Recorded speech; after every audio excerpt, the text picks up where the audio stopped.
ఏంటి, మన తిరుపతి వాళ్ళందరూ కలిసి థియేటర్ ఫిలిం చేశారా? నిజమా? నిజమండి, మన తిరుపతి వాళ్ళందరూ కలిసి థియేటర్ ఫిలిం చేశారు. హీరోగా లోకేష్, హీరోయిన్గా హారికారెడ్డి, వీళ్ళైతే బిఫోర్ చాలా షార్ట్ ఫిలిమ్స్ అండ్ యూట్యూబ్ ఛానల్స్లో వర్క్ చేశారనమాట. సో థియేటర్ ఫిలిం అనే అవుట్పుట్ని ఎలా ఇచ్చారో మీ అందరికీ చూపించాలని నేను ఇక్కడికి వచ్చాను. సో థియేటర్లో క్రౌడ్ చూసుకుంటే మాత్రం గట్టిగా వచ్చారండి. దానికి తగినట్టే ప్రమోషన్స్ కూడా తిరుపతి వాళ్ళ దగ్గర అందరి దగ్గర చేయించారు. ఇక ఫిలిం రివ్యూ ఎలా ఉందో ఆడియన్స్ మాటల్లోనే వినండి.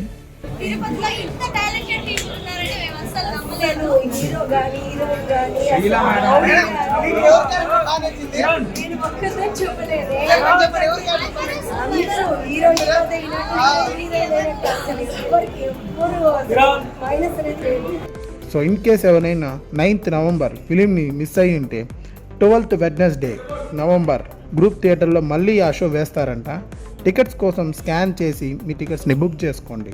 సో ఫైనల్గా అయితే టీం అందరికీ ఆల్ ద బెస్ట్.